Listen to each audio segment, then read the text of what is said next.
Hello guys, good morning! Welcome back to my channel. My name is Mary Ann and my white screen name is Mary Ann Vlogs. So ngayon guys, may bago ulit po akong i-share sa inyo about po sa ating Chrome.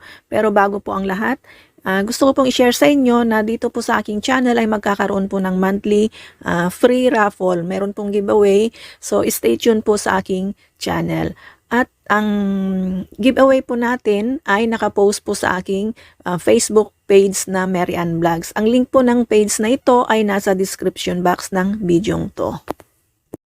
So ayun nga siya guys, ang i-share ko po sa inyo ay kung paano po mag-delete ng mga i-delete yung mga Chrome browsing history po natin. So ang gagawin po natin ay click po natin yung ating Chrome browser. I-open po natin yung ating Chrome. So yan siya guys, nakita po ninyo. I-click po natin yung tatlong dots sa taas.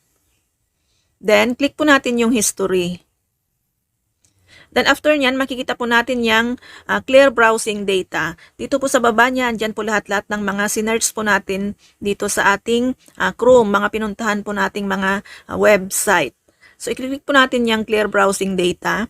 Tapos dito guys, meron po kayong option, yung time range po niya kung alin po yung i-delete ninyo. Nakikita po nyo yung all the time. I-click po natin yan.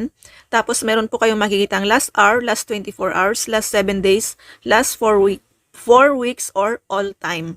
So sa akin kasi guys, pag nag-clear po ako is all time po talaga yan siya. So nakaset po yan siya ng all time. Then i-check po ninyo itong browsing history, cookies and data, and site data. Tapos itong cuts, images, and files. Dapat naka-check po yan para ma-delete po siya guys. Then after po nyan, i-click po natin yung clear data. Ayan, then clear. So ayan siya guys, makiklear na po yung ating mga browsing data sa ating Chrome. Punan po ulit kayo sa video to at sana wag niyo pong kalimutang mag-comment, mag-like at maki-share na rin po at maki-join na rin po kayo sa aking monthly raffle sa aking Facebook page na Mary Ann Vlogs. Salamat and God bless. Bye-bye! The sun is up, it's a beautiful day. My beginning will be as bright as the sun. Come, won't you come along? And it feels so bright, it's like luck is raining on me. Go and follow your heart, doesn't matter how far. There is so much that